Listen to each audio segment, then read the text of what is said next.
আমার কথা শুনতে পাচ্ছেন সবাই? তার শোনা যাচ্ছে। আচ্ছা, এই ম্যাথের প্রবলেমটা কি কেউ দেখছেন? কেউ পড়ছিলেন আগে?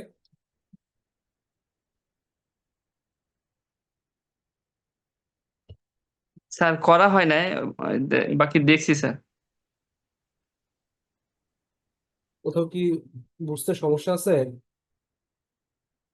স্যার আরেকবার যদি একটু দেখাই দিতেন।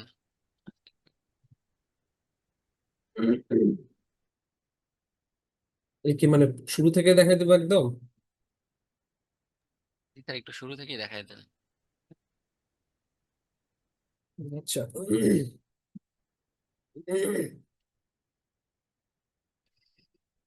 এখানে কোশ্চেনে, এটা হচ্ছে টোটাল কোশ্চেনে বলছে কি, beam column supported roof slab of a 99 feet and 50 feet center to center distance of the extreme column railway platform. এটা হচ্ছে একটা রেলওয়ে প্ল্যাটফর্ম যেটার টোটাল লেন্থ হচ্ছে 99 ফিট, আর এটার ট্রান্সভার্স ডিরেকশনের লেন্থ হচ্ছে 50 ফিট। ঠিক আছে। Carry service live load live load দেওয়া আছে 40 PSF। আমরা এখানে এভাবে লিখবো যে লাইভ লোড দেওয়া আছে 40 PSF in addition to its own weight, 3 ইঞ্চি থিক ওয়াটারপ্রুফ কোর্স। ঠিক আছে, ওয়াটারপ্রুফ কোর্স কত হচ্ছে? 3 ইঞ্চি। এই যে এখানে লেখা আছে দেখেন, waterproof course 3 inch. Half inch thick plaster, plaster হচ্ছে হাফ ইঞ্চি। ঠিক আছে, আমরা এটা এখানে লিখবো। তারপর বলছে কি, supporting column of 12 inch square আর space orthogonally at an interval of 33 feet and 25 feet on center along longitudinal and transverse direction respectively। তাহলে কলামের সাইজ আমাদের এখানে বলে দিচ্ছে যে 12 ইঞ্চি। ঠিক আছে, এটা আমরা লিখবো যে কলাম সাইজ হচ্ছে 12 ইঞ্চি, ইঞ্চি স্কোয়ার আর কি। এবং এখানে বলছে কি, লঙ্গিচুডিনাল লঙ্গিচুডিনাল এবং ট্রান্সভার্সলি ভাবে এই কলামগুলা মানে প্লেস করা হয়েছে 33 ফিট পর পর এবং 25 ফিট পর পর। লঙ্গিচুডিনালে 33 ফিট পর পর এবং ট্রান্সভার্স ডিরেকশনে 25 ফিট পর পর। তাহলে এই যে 33 ফিট পর পর আমার এখানে হচ্ছে এরকম একটা কলাম আছে, তারপর 33 ফিট পর এরকম কলাম আছে। এখন আমাকে কি করতে হবে, যে এই যে টোটাল যে ডিস্টেন্স লেন্থটা বলছে 99 ফিট, 99 ফিটকে আমরা 33 দ্বারা ভাগ করব, কারণ এটা লঙ্গিচুডিনাল ডিস্টেন্স। তাহলে কত আসে? 3। তাহলে এটার স্পেস কয়টা হবে? 3টা। 1, 2, 3। ঠিক আছে। এরপর 50 ফিট, 50 ফিটকে আমরা কি করব, এই যে 25 ফিট যে দেওয়া আছে ট্রান্সভার্স ডিরেকশনে ভাগ করব, তাহলে কয়টা পাবো? কি পাবো? 2 পাবো। তাহলে এই যে এই ডিরেকশনে দুইটা স্পেস হবে, তার মানে একটা স্পেস দুইটা স্পেস করে আমরা এইভাবে এই ডায়াগ্রামটা আঁকবো। আচ্ছা, এরপর কি বলছে? Roof slab is sir extended transversely. এখন কি বলছে? রুফ স্ল্যাব, এই roof slab is extended transversely on and both side of the platform beyond exterior frame of longitudinal beam by 8 feet 4 inch cantilever. এই যে দেখেন কি বলছে, যে এই রুফ স্ল্যাবটা এক্সটেন্ড করছে ট্রান্সভার্সলি। এই যে ট্রান্সভার্স ডিরেকশন হচ্ছে আমাদের এইটা, ট্রান্সভার্স ডিরেকশন হচ্ছে এইটা। এই ট্রান্সভার্সলি আমার এক্সটেন্ড করছে, কতটুকু এক্সটেন্ড করছে? 8 ফিট 4 ইঞ্চি। এই যে এটা হচ্ছে 8 ফিট 4 ইঞ্চি। ঠিক আছে, ট্রান্সভার্সলি এভাবে 8 ফিট 4 ইঞ্চি এটা কি করছে? এক্সটেন্ড করছে। এটা কোশ্চেনে দেওয়া আছে, ক্যান্টিলিভার পোর্শন হিসাবে দেওয়া আছে। আচ্ছা, width width of each beam, এখানে width of each beam is 12 ইঞ্চি। এখানকার যে বিম গুলো আছে, যে এখানকার যে বিম গুলো আছে, এই বিম গুলা যেগুলো আছে এগুলোর উইথ হচ্ছে 12 ইঞ্চি। এখন বলছে যে ইউজিং বিএনবিসি এবং ACI code coefficient design the slab by USD method. ইউএসডি মেথডে এই স্ল্যাবটা ডিজাইন করতে হবে, যেখানে এফ প্রাইম সি, ঠিক আছে, f prime c instant of concrete, এখানে হচ্ছে 3000 পিএসআই, এবং ইনস্ট্যান্ট অফ রিইনফোর্সমেন্ট ইনস্ট্যান্ট যেটা, সেটা হচ্ছে এফ ওয়াই হচ্ছে 40,000 পিএসআই, এটা হচ্ছে কোশ্চেনে দেওয়া আছে। এবং মেইন কাজ কি করতে হবে, মেইন কাজ করতে হবে এখান থেকে বের করতে হবে যে এই যে এই রুফ স্ল্যাবে কতটুকু আমাদের রিইনফোর্সমেন্ট লাগবে। এই যে এখানে বলছে যে কতটুকু রিইনফোর্সমেন্ট লাগবে, সেটা বোথ ডিরেকশনে কতটুকু রিইনফোর্সমেন্ট লাগবে সেটা আমাদেরকে বের করতে হবে। ঠিক আছে, এটা হচ্ছে টোটাল কোশ্চেন। ঠিক আছে। জি স্যার। জি স্যার। আচ্ছা, যেহেতু আপনাদের এই কোশ্চেনে বোঝার কোনো সমস্যা নাই, তাহলে এর পরে আমি আগাইলাম। এই কোশ্চেনটা পড়ার পর আপনারা এইভাবে জি এখানে স্যার। পাশে লিখবেন। ঠিক আছে, যেগুলো ডাটা দেওয়া আছে এগুলো লিখবেন, এবং লিখে এরকম একটা ছবি আঁকবেন। ঠিক আছে, এরকম একটা ছবি আঁকবেন। আচ্ছা, ছবি আঁকার পর আপনাদের কাজ হচ্ছে যে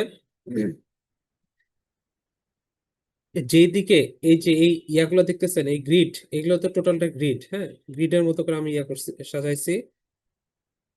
এই টোটালটুকু গ্রিড ধরতেছি আমরা, যদিও এগুলো কি, এগুলো হচ্ছে বিম। আচ্ছা, এখন এই গ্রিড, এই যে এই গ্রিডের, আমি এটা হচ্ছে অন্য কালার দিয়ে দেখাই।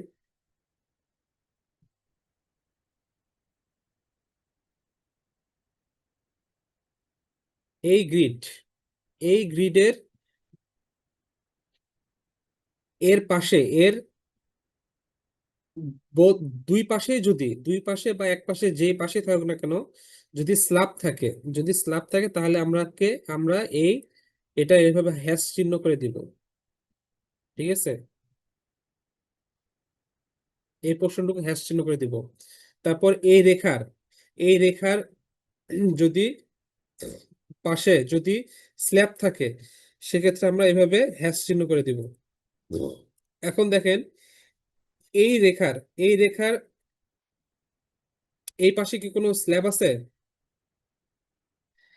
এই পাশে না কি স্যার। কোনো স্ল্যাব আছে? কোনো স্ল্যাব না নাই, স্যার। তাহলে আমরা এইটাকে হ্যাশ চিহ্ন করব না।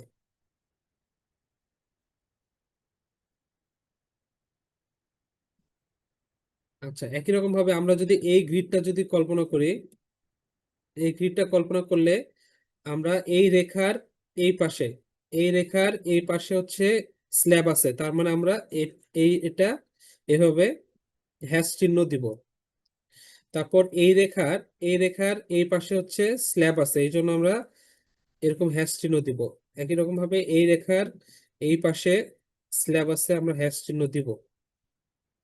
একই রকম ভাবে এই রেখার এই পাশে স্ল্যাব আছে, আমরা এই জন্য হ্যাশ চিহ্ন দিব। ঠিক আছে, এভাবে করে আমরা এটা গ্রিডটা আমরা হ্যাশ চিহ্ন করব। যে জায়গায় হ্যাশ চিহ্ন দরকার আছে সেই জায়গায় আমরা দিব। আচ্ছা, এখানে আমরা দিই নাই কারণ কি, এখানে আমরা দিই না কারণ আমাদের এই পাশে কোনো স্ল্যাব নাই, এই জন্য আমরা এখানে কোনো গ্রিড চিহ্ন দিই নাই, এই হ্যাশ চিহ্ন দিই নাই। আচ্ছা, আমাদের কাজ হলো এটা শেষ। এখন স্যার মেনলি আমাদেরকে ম্যাথ যিনারা পারেন তো আলহামদুলিল্লাহ পারবেনই, কোশ্চেন যেগুলো আসবে স্যার এগুলো একটা ধারণা দিলে আমাদের জন্য ইজি হতো। এখন ম্যাথ বুঝে আবার অ্যান্সার করা সো টাফ হবে আমাদের জন্য। যিনারা আমি ওটা ভালো পারে তৃষা আপু, এনারা ওইটা পারবে হচ্ছে ইনশাল্লাহ। আমি গ্রুপে লিখে দিছি, দেখেন আপনি গ্রুপে দেখতে পারেন। স্যার একটু ইম্পর্টেন্ট কিছু কোশ্চেন দিলে আমাদের জন্য সহজ হতো স্যার। ইম্পর্টেন্ট না, টোটাল স্লাইডটাই পড়তে হবে। স্যার টোটাল সাইডটা পড়া তো টাফ হবে স্যার। টোটাল স্লাইডটাই পড়তে হবে। স্যার টোটাল সাইটের মধ্যেও দুই একটা বেশি ইম্পর্টেন্ট এরকম একটু বলে দিলে স্যার। না, সবগুলো ইম্পর্টেন্ট। জি স্যার। স্যার ম্যাথটা আপনাদের একটু যারা ম্যাথ করবে না তাদের কথা চিন্তা করে এটা এভাবে করা হয়েছে, নাহলে তো আসলে এভাবে করাটা উচিত না, এটা আপনারা পাস করতে পারবেন না। এই জন্য এক সেটে আপনার থিওরি দেওয়া হয়েছে, এক সেটে ম্যাথ দেওয়া হয়েছে। যারা ম্যাথ পাবেন তারা ম্যাথ করবেন, যারা থিওরি ম্যাথ পারবেন না তারা থিওরি অ্যান্সার করবেন। জি স্যার। আচ্ছা, এরপর এভাবে এই ডায়াগ্রামটা আপনারা আঁকলেন। এখন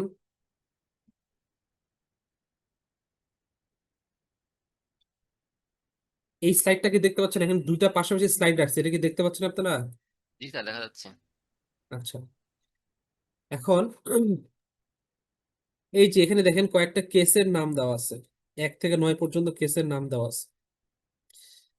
এই প্যাটার্ন অনুযায়ী এই প্যাটার্ন অনুযায়ী এই প্যাটার্ন অনুযায়ী এখানে খুঁজতে হবে যে কোন প্যাটার্নটা কার সাথে মিলে।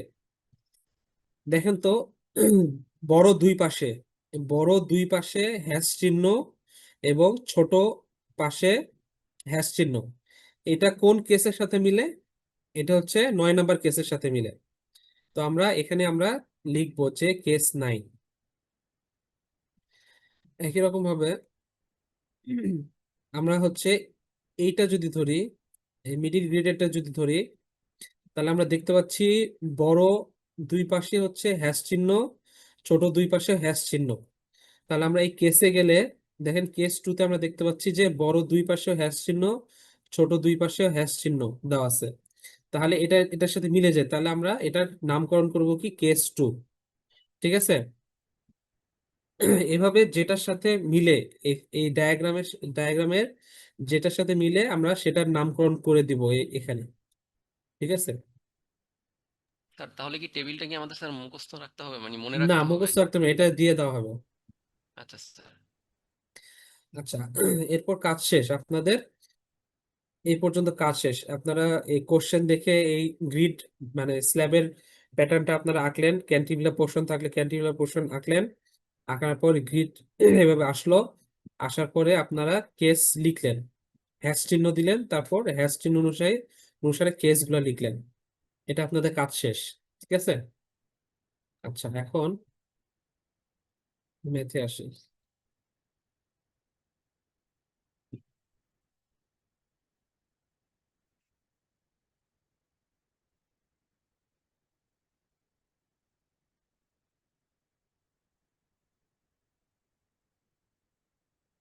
আচ্ছা,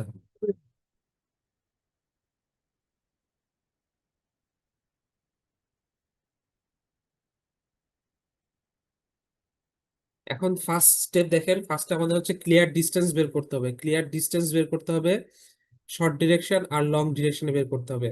শর্ট ডিরেকশনটাকে আমরা এ দ্বারা বলতেছি, মানে শর্ট ডিরেকশনটা হচ্ছে এইটা, এ। এটা হচ্ছে শর্ট ডিরেকশন, আর লং ডিরেকশন হচ্ছে এইটা। তো শর্ট ডিরেকশন থেকে ক্লিয়ার স্প্যান মানে হচ্ছে 12 ইঞ্চি বা 1 ফিট বাদ দিতে হবে। 1 ফিট কারণ কেন বাদ দিব? কারণ হচ্ছে এটা কলামের ডাইমেনশন হচ্ছে 12 ছিল। ঠিক আছে? কলামের ডাইমেনশন 12 ছিল, এই জন্য 12 বাদ দিয়ে আমরা হচ্ছে ক্লিয়ার স্প্যান নিচ্ছি শর্ট ডিরেকশনের এবং ক্লিয়ার স্প্যান নিচ্ছি লং ডিরেকশনের। ঠিক আছে? আমরা দুইটা বের করলাম। এরপর বিটা বিটা হচ্ছে একটা রেশিও, এটা আমরা বের করব, যেটা কিনা লং ডিরেকশন ভাগ শর্ট ডিরেকশন দিয়ে আমরা একটা রেশিও বের করব, 1.33। এরপর এম আর একটা রেশিও আমরা বের করব, যেটা কিনা short direction divided by long direction, আমরা 0.75 এটা আমরা বের করব। ঠিক আছে? বুঝা গেছে? জি স্যার। আচ্ছা, যাদের সমস্যা হচ্ছে একটু তাড়াতাড়ি করে বলবেন। ঠিক আছে? যে এই জায়গায় বুঝতে সমস্যা হচ্ছে, এই জায়গায় বুঝতে সমস্যা হচ্ছে, একটু তাড়াতাড়ি বলবেন। একটু তো বুঝতে পারছি। আচ্ছা, এরপর আমরা থিকনেস, দুইটা থিকনেস বের করবো স্ল্যাবের। একটা হচ্ছে T1, একটা হচ্ছে T2। T1টা হচ্ছে এই যে বিম কলাম সাপোর্টের যে স্ল্যাব গুলো আছে এগুলো হচ্ছে T1, এগুলোকে হচ্ছে T1 বলতেছে।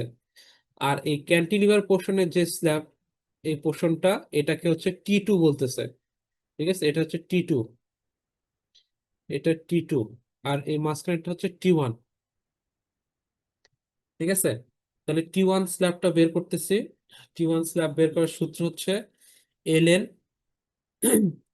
Into 0.8 plus FY divided by 2 lakh. ঠিক আছে? Divided by 36 plus 9 beta. তো এখানে আপনারা এই ভ্যালুগুলো সব বসাবেন। এফ ওয়াই এর ভ্যালু হচ্ছে যে এখানে কোশ্চেনে দেওয়াই আছে। তারপর এলএনটা হচ্ছে যে এই বড় লং ডিরেকশনের ভ্যালুটা, ঠিক আছে, এটা বসাবেন। তারপর বিটা ভ্যালুটা আমরা বের করছি, এই যে এখানে বের করছি, এই বিটা ভ্যালুটা এখানে বসাবেন। বসালে আমরা একটা ভ্যালু পাবো। কতটুক ভ্যালু পাইছি, যে 8 ইঞ্চি পাইছি। ঠিক আছে, এই 12টা হচ্ছে ফিট থেকে ইঞ্চিতে নেওয়ার জন্য এটা 12 দ্বারা গুণ করা হয়েছে, দিয়ে আমরা 8 ইঞ্চি পাইছি T1। তার মানে একটু এটার থিকনেস পাইছি T1, 8 ইঞ্চি। এরপর টি টুটা হচ্ছে ক্যান্টিলিভার পোর্শনের অংশ। এটা সূত্র হচ্ছে ln divided by 10 into 0.4 plus f y divided by 1 lakh. ঠিক আছে, তো এইটা উম, এটাও আসলো কত, এটা সূত্রে সবগুলো বসে দিলাম। বসান পর আমরা পাইলাম কত, 8 ইঞ্চি। তাহলে দুইটায় 8 ইঞ্চি পাইলাম, তাহলে আমরা 8 ইঞ্চি ধরে আমরা ক্যালকুলেশন করব। এখন কোনোটা যদি 7 ইঞ্চিতে আসে, কোনোটা যদি 9 ইঞ্চি আসে, তাহলে আমরা যেটা বড় সেটা নিয়ে আমরা কাজ করব। আচ্ছা, তাহলে স্যার কি অলওয়েজ বড়টা নিয়ে কাজ করবো আমরা? হ্যাঁ, বড়টা নিয়ে কাজ করব। আচ্ছা, এরপর dead load, live load, total load, এটা বের করতে হবে। ডেড লোড কি কি দিচ্ছে, এই যে ডাব্লু ডেড লোড দিচ্ছে হচ্ছে 8 ইঞ্চি। 8 ইঞ্চিটা কি, এই যে এই মুহূর্তে আমরা বের করলাম স্ল্যাবের থিকনেস 8 ইঞ্চি, এবং হাফ ইঞ্চি হচ্ছে প্লাস্টারের থিকনেস। এটাকে ইউনিট ওয়েট কংক্রিটের ইউনিট ওয়েট হচ্ছে 150 পিসিএফ। ঠিক আছে, এটা দ্বারা গুণ করলে আমরা এই ভ্যালুটা পাবো। এবং এর সাথে যোগ করতে হবে কি, 3 ইঞ্চি ওয়াটারপ্রুফ কোর্স। এই যে কোশ্চেনে দেওয়া ছিল 3 ইঞ্চি ওয়াটারপ্রুফ কোর্স, এর সাথে ইউনিট ওয়েট গুণ করতে হবে। ওয়াটারপ্রুফ কোর্সের ইউনিট ওয়েট হচ্ছে 120 পিসিএফ। ঠিক আছে, 150টা কি কিসের ইউনিট? কংক্রিটের ইউনিট ওয়েট। আর ওইটা স্যার ওয়াটারের 120? ওয়াটারপ্রুফ কোর্সের ইউনিট ওয়েট হচ্ছে 120। Okay sir. আচ্ছা, এই যে এখানে হচ্ছে 12.5 কিভাবে লিখছে, যে হচ্ছে আপনার 150কে আপনারা যদি 12 দ্বারা যদি ভাগ করেন, সেক্ষেত্রে আপনার এই ভ্যালুটা আসে। আবার 120কে 12 দ্বারা ভাগ করলে এই 10 ভ্যালুটা আসে, এখান থেকে পাওয়া গেছে। 12 দ্বারা ভাগ করার কারণটা কি স্যার? 12 দ্বারা ভাগ করার কারণ হচ্ছে যে এইটা আমরা ইঞ্চিতে আছে, ইঞ্চি? ঠিক আছে, ইঞ্চিতে আছে, এটাকে আমরা ফিটে নিব। আচ্ছা স্যার। 3 ইঞ্চি আছে, এটাকে আমরা ফিটে নিব, এই জন্য 12 ওকে দ্বারা স্যার। ভাগ করা হচ্ছে। আচ্ছা, এখন ডেড লোডের সাথে 1.2 ফ্যাক্টর অফ সেফটি আমরা সাধারণত গুণ করি। ডেড লোডের সাথে 1.2 আর লাইভ লোডের সাথে 1.6। ঠিক আছে, এটা আমরা গুণ করি। গুণ করলে আমরা ডেড লোড পাচ্ছি, ডাব্লু ডেড লোড হচ্ছে 163.5 পিএসএফ। এটাকে 1000 দ্বারা ভাগ করতেছে, ভাগ করে আমরা পাচ্ছি 0.164 কেএসএফ। ঠিক আছে, এই যে কেএসএফ পাচ্ছি আমরা। একই রকম ভাবে লাইভ লোড এটা কোশ্চেনে দেওয়া ছিল যে কত ছিল, 40 ছিল। তো এই 40-এর সাথে ফ্যাক্টর অফ সেফটি 1.6 আমরা গুণ করব। গুণ করলে আমরা যে ভ্যালুটা পাবো সেটা পিএসএফ এ পাবো, মানে পাউন্ড পার ফিট স্কোয়ারে পাবো। এটাকে 1000 দ্বারা ভাগ করলে কেএসএফ এ পাচ্ছি, মানে কিলো পাউন্ড পার ফিট স্কোয়ার পাচ্ছি। আচ্ছা, এটা পাইলাম। পাওয়ার পরে ডাব্লু টোটাল লোড পাচ্ছি, যোগ পাবো, সেটা হচ্ছে ডাব্লু ডেড লোড এবং ডাব্লু লাইভ লোড যোগ করলে আমরা টোটাল লোডটা পাবো। আচ্ছা, এটাই গেল। এরপর দেখেন, স্যার এখানে হ্যাঁ আরেকটা জিনিস স্যার। হ্যাঁ হ্যাঁ, আগের আগের আগের স্লাইডটা, আগের হুম, স্লাইডটাতে গেলে ভালো হয়। যে স্যার এখানে 1.64 ছিল, আর একটা মনে হয়েছিল স্যার 0.064, কিন্তু স্যার এখানে লেখার সময় স্যার এগুলো সব কি 1000 থেকে কি গুণ করা হয়েছে? কারণ এখানে স্যার 124 দেখা, 164 প্লাস 64 দেখা যাচ্ছে যখন স্যার আমরা ডাব্লিউটি করতেছি। এটা হচ্ছে এই যে 164, এটার কথা বলছেন, এটা হচ্ছে এই যে জি এটা জি। ডাব্লু ডেড লোড হ্যাঁ। আচ্ছা আচ্ছা নিলাম। স্যার।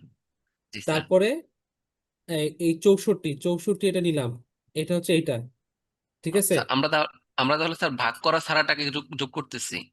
মানে স্যার এই যে 1000 দিয়ে ভাগ হ্যাঁ করলে হ্যাঁ স্যার এই হ্যাঁ যে পিএসএফ থেকে কেএসএফ হ্যাঁ যাচ্ছে স্যার হ্যাঁ ওই। হ্যাঁ হ্যাঁ, এটা হচ্ছে যে পিএসএফ পাইলাম, এই দুটো এখন যোগ করলাম, যোগ করে যে এইটা পাইলাম, এখন আচ্ছা এটাকে স্যার। আবার 1000 দ্বারা ভাগ করলাম, করে এটা পাইলাম।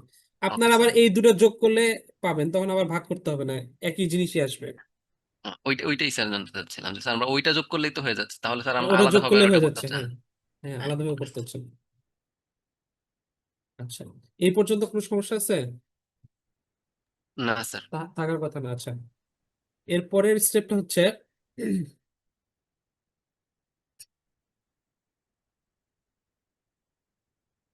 আচ্ছা, পরের স্টেপটা হচ্ছে একটা চার্ট বানাতে হবে মোমেন্ট কোফিশিয়েন্টের জন্য। সেটা কিভাবে করব? আমরা একটা চার্ট বানাবো, এভাবে চার্ট বানাবো, চার্টের মধ্যে থাকবে এক, এই দিকে থাকবে হচ্ছে মোমেন্ট কোফিশিয়েন্ট গুলা, আর এইদিকে থাকবে কেস গুলা থাকবে। ঠিক আছে, এখন এটা কিভাবে পাবো?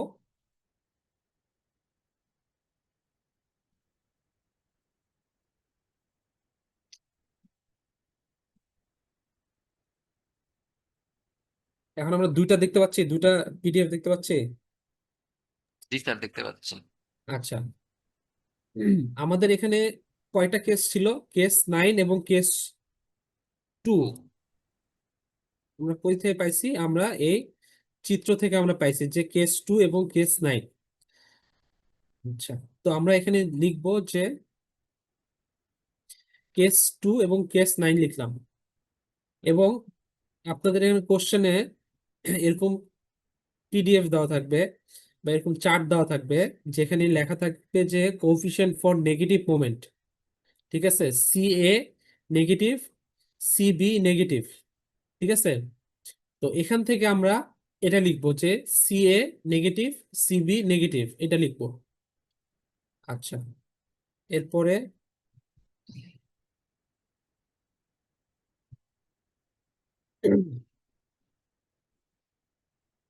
পরের পেজে আসলে দেখেন পাবো কি, coefficient for dead load positive. ঠিক আছে, এই যে সি এ dead load, c b dead load, আমরা এখানে লিখবো কি, সি এ dead load, c b dead load. ঠিক আছে। আচ্ছা, এর পরের এই পৃষ্ঠাতে চার্টও কি আসলে দেওয়া থাকবে? এই চার্ট দেওয়া থাকবে, অবশ্যই দেওয়া থাকবে। এরপরে এখানে চার্টে কি লেখা আছে? Coefficient for live load positive moment.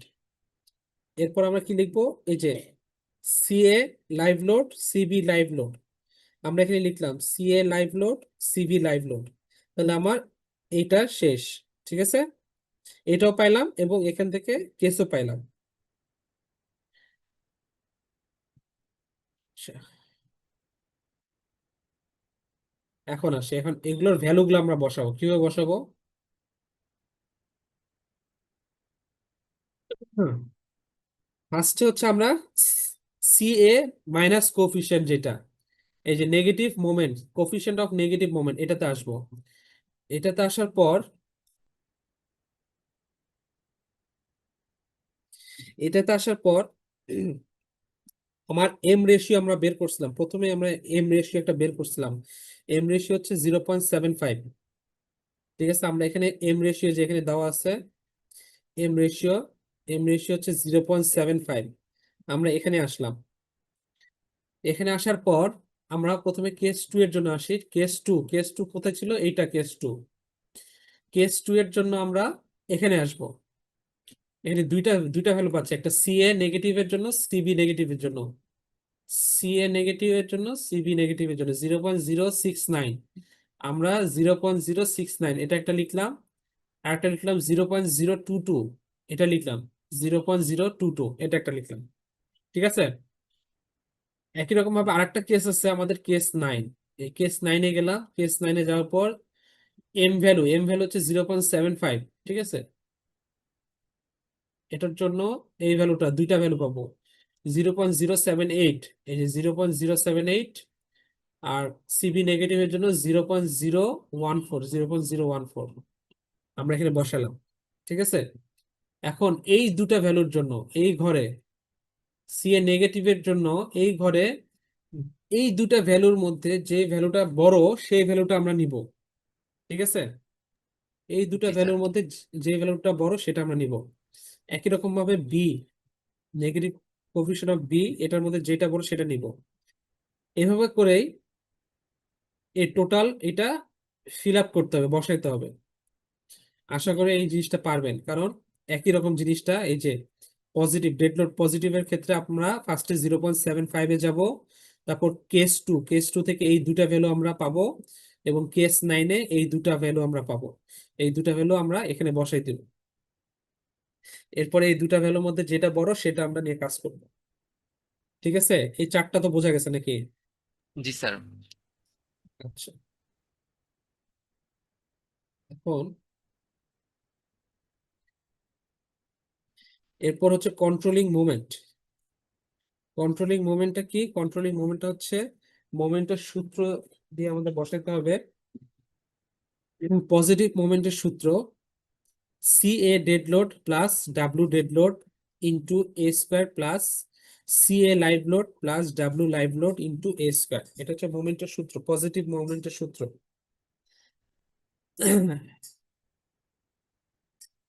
Okay. আচ্ছা, সি এ ডেড লোড এটা কই থেকে পাবো? সি এ ডেড লোডটা এই যে এখান থেকে আমরা পাচ্ছি। সি এ ডেড লোড, এই যে সি এ ডেড লোড, এই দুটার মধ্যে যেটা বড় কোনটা ছিল? এই ভ্যালুটা বড় ছিল, 0.031 ছিল। তো এই ভ্যালুটা আমরা নিলাম। তারপর ডাব্লু ডেড লোডটা আমরা কই থেকে পাইছিলাম? ডাব্লু ডেড লোডটা আমরা এই যে এখান থেকে আমরা বের করছি। এটা হচ্ছে ডাব্লু ডেড লোড। ঠিক আছে, এখান থেকে আমরা ডাব্লু ডেড লোডটা পাচ্ছি। এবং এ এ হচ্ছে আমরা কি, এটা হচ্ছে আমাদের শর্ট ডিরেকশন যেটা ছিল। আমরা এখানে দুইটা ডিরেকশন বের করছি, একটা লং ডিরেকশন, একটা শর্ট ডিরেকশন। এর মধ্যে এ যে ভ্যালুটা এটা হচ্ছে লং ডিরেকশন। ঠিক আছে, 24 ফিট। এটা আমরা বসাই দিলাম। বসাই দিলে একটু পেয়ে গেলাম আমরা। একই রকম ভাবে সিএ লাইভ লোড, এই যে সিএ লাইভ লোডের থেকে এটা ভ্যালুটা নিতে হবে। তারপর ডাব্লু লাইভ লোড, এটা আগে থেকে আমরা বের করছি। তারপর এ এ হচ্ছে শর্ট ডিরেকশনের যে লেন্থ, এইটা। তো এইগুলো করে আমরা হচ্ছে মোমেন্ট, পজিটিভ মোমেন্ট পাবো। ঠিক আছে, এগুলো সব করে আমরা এই পজিটিভ মোমেন্ট পাইলাম। নেগেটিভ মোমেন্ট কি? নেগেটিভ মোমেন্টটা হচ্ছে, নেগেটিভ মোমেন্টের সূত্র হচ্ছে CA into W T into A square. CA হচ্ছে এই যে নেগেটিভ মোমেন্টের এই যে দুটা ভ্যালুর মধ্যে যেটা বড় সেটা নিলাম। তারপর ডাব্লিউ টি, এটা হচ্ছে টোটাল যে ওয়েটটা ছিল, লোডটা ছিল সেটা। আর এ এ হচ্ছে শর্ট ডিরেকশনের লেন্থ। এটা বসালে আমরা এই ভ্যালুটা পাচ্ছি। আর ক্যান্টিলিভার সূত্র, কারণ আমাদের শর্ট ডিরেকশনে ক্যান্টিলিভার ছিল, এই জন্য আমরা এইটা ইনক্লুড করতেছি ক্যান্টিলিভারের পোর্শনটুকু। তো এখন ক্যান্টিলিভার সূত্র হচ্ছে ডাব্লিউ টি into l n square divided by 2। ডাব্লিউ টি এর ভ্যালুটা আমরা আগে থেকে বের করছি। এলএনটা হচ্ছে যে ক্যান্টিলিভারের যে লেন্থ ছিল সেটা। এই সূত্র বসায় দিলে আমরা এটা পেলাম। এখন এই দুইটা ভ্যালুর মধ্যে যেইটা বড় ভ্যালু সেটা নিয়ে আমরা কাজ করব। ঠিক আছে, ওকে। একই রকম ভাবে এটা হচ্ছে শর্ট ডিরেকশনের জন্য গেছে। এখন লং ডিরেকশন, সরি এই তিনটা আর কি। মানে এখানে হচ্ছে ক্যান্টিলিভারের পোর্শন ছিল দেখে আমরা ক্যান্টিলিভারটা ইনক্লুড তিনটার করছি আর মধ্যে কি। স্যার যেটা বড় ওইটা নিয়ে কাজ করবো না? না না, পজিটিভ মোমেন্ট একটা আমরা পাইলাম। ঠিক আছে, এটা পাইলাম। নেগেটিভ মোমেন্ট আমরা দুইটা পাইছি, একটা ক্যান্টিলিভারের জন্য পাইছি, একটা হচ্ছে নর্মাল যে ম্যাক্সিমাম যে মোমেন্টটা হয় সেটার জন্য পাইছি। তো এই দুইটার মধ্যে যেটা বড় সেটা নিয়ে আমরা কাজ করব, নেগেটিভ মোমেন্টটা। আচ্ছা, ঠিক একই রকম ভাবে পজিটিভ লং ডিরেকশনের ক্ষেত্রে একটা পজিটিভ মোমেন্ট পাবো, একটা নেগেটিভ মোমেন্ট পাবো। সূত্র একই, জাস্ট কোএফিসিয়েন্ট গুলো চেঞ্জ। এই সূত্র টোটালটা একই, জাস্ট কোএফিসিয়েন্ট চেঞ্জ। আর এই ডিরেকশন, এটা হচ্ছে লং ডিরেকশন, বিটা হচ্ছে লং ডিরেকশন, এটা চেঞ্জ, বাকিগুলো সব সেম। তো এভাবে করে আমরা লং ডিরেকশনের দুইটা ভ্যালু পাইলাম। আচ্ছা,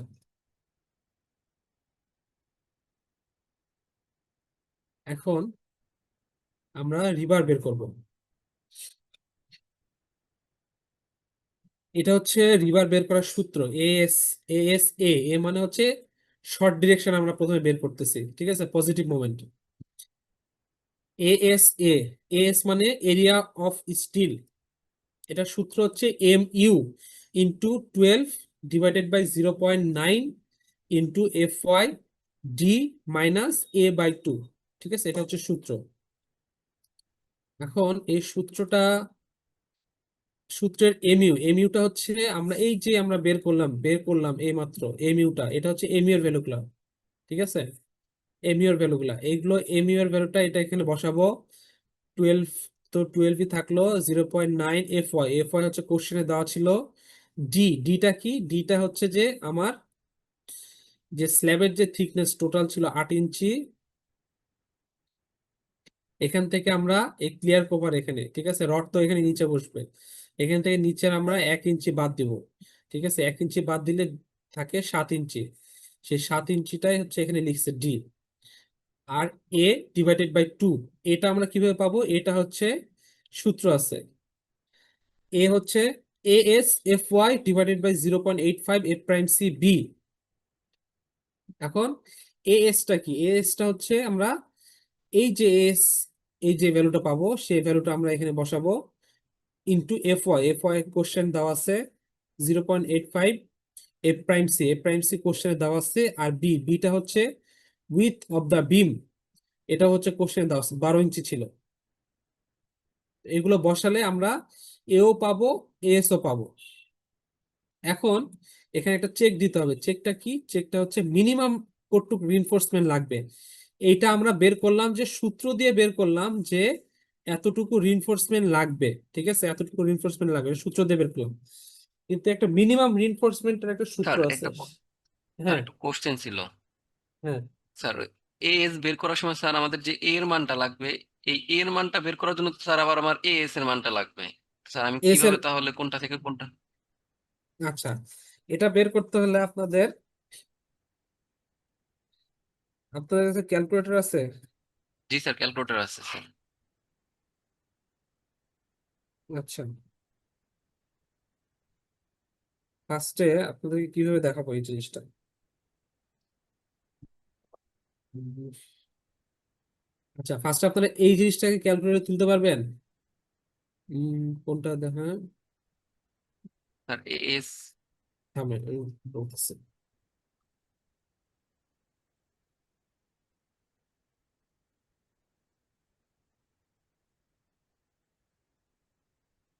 এই সূত্রটা হচ্ছে এমইউ। এমইউ মানে হচ্ছে 4.624, ঠিক আছে, into 12 divided by 0.9 into 40 into d হচ্ছে 7 ছিল, মাইনাস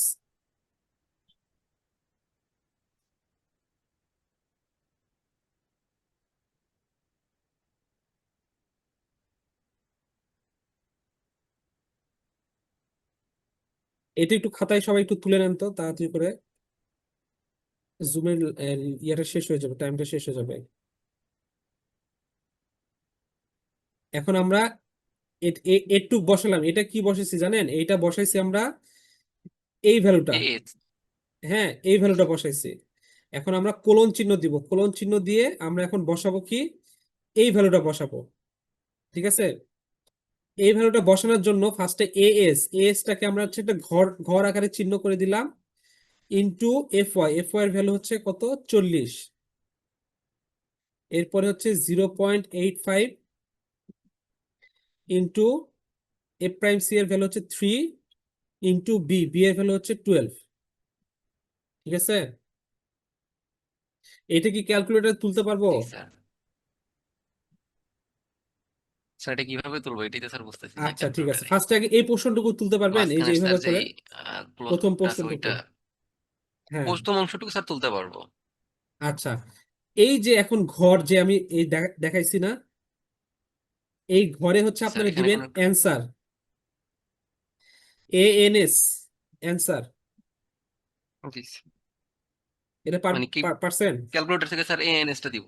হ্যাঁ, ANS টা দিবেন। স্যার ক্যালকুলেটর থেকে এএনএস টা দিব? হ্যাঁ, হ্যাঁ। জি স্যার। জি স্যার। আচ্ছা, আমি হচ্ছে আপনাদের গ্রুপে একটা ছবি তুলে পাঠাইতেছি, হ্যাঁ, দেখেন।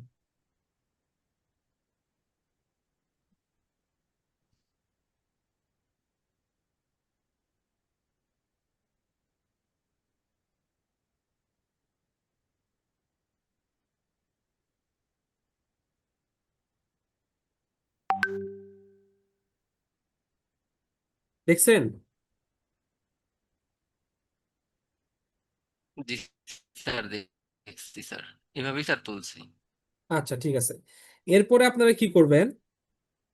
উম, এরপরে হচ্ছে আপনারা আলফা প্লাস ইন্টিগ্রেশন একটা চিহ্ন আছে দেখেন, যেখানে কোলন পাবেন।